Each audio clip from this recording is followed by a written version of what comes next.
Hi, today we're joined by Claude Greisler of Armin Strom, one of the co-founders and technical director. First time in Australia. Claude, I know you've just landed. Thank you for taking time out. You must be exhausted. Introduce us to this beautiful brand. Your Australian fans are really waiting to hear about it.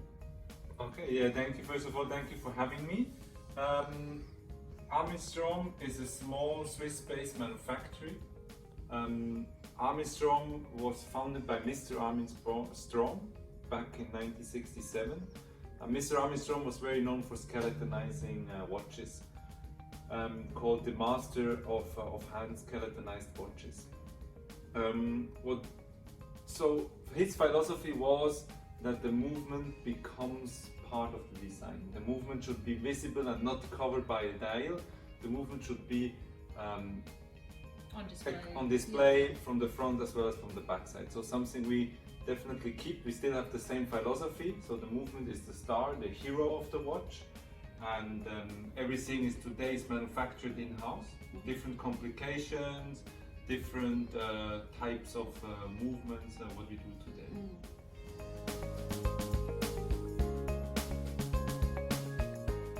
So the brand was actually started by Armin Strom, and now you and Serge are at the helm and they do this, and it's such a technological thing, and I know you have a watchmaking technological background.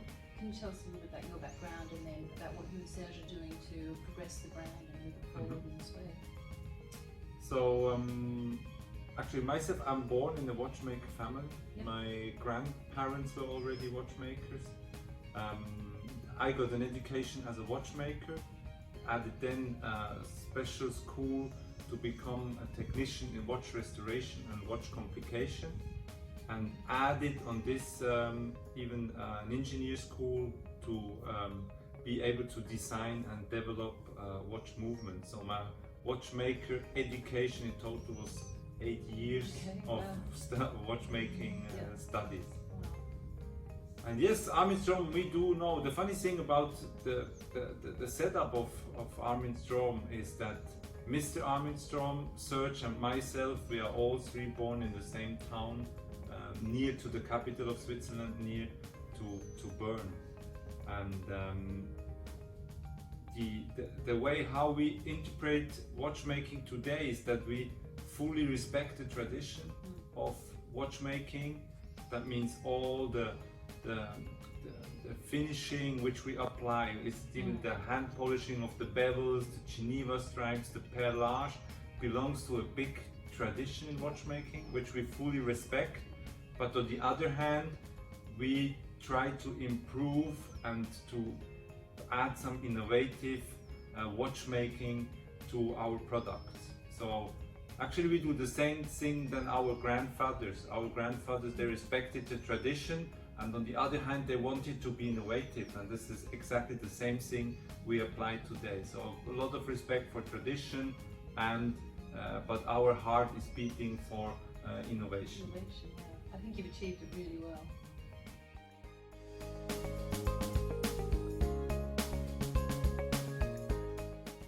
It's a beautiful collection. I think here you've got some of the really stunning pieces, some of the top end pieces as well to show us. Can you take us through some of them and explain them to us? Yeah, thank you.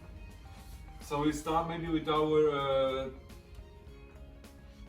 System 78, our most recent watch in the collection, Gravity Equal Force. It's a completely new collection, System 78.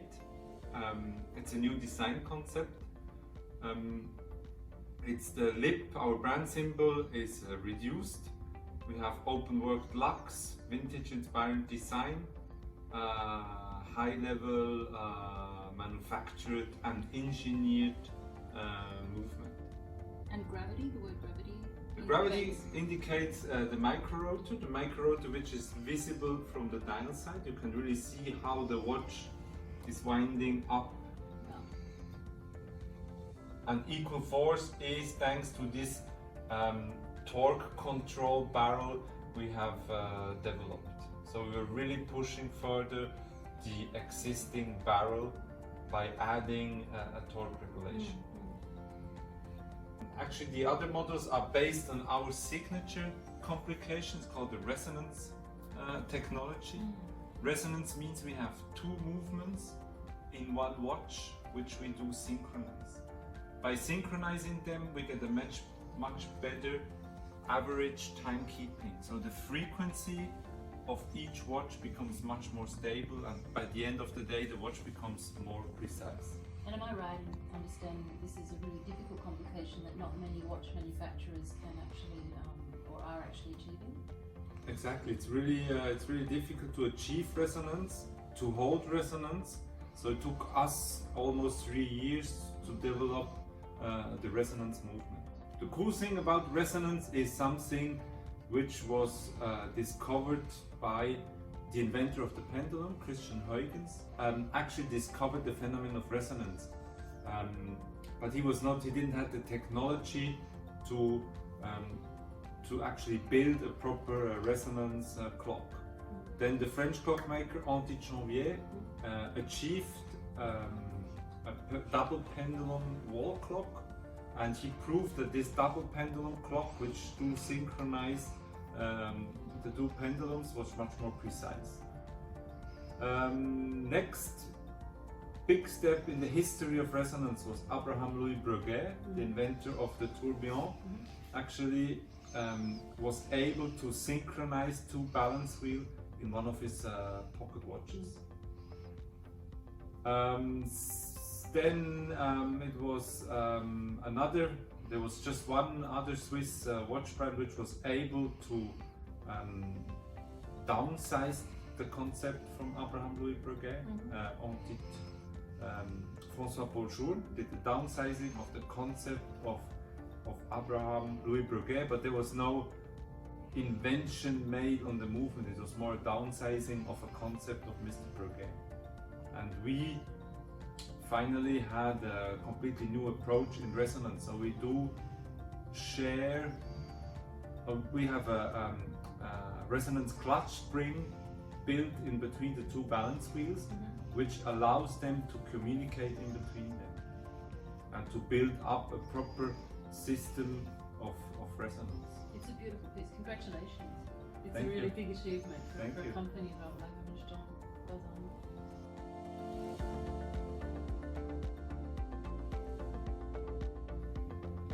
Yeah, it's absolutely beautiful. Claude, thank you so much for taking time for us today. We really appreciate it. These watches are absolutely stunning.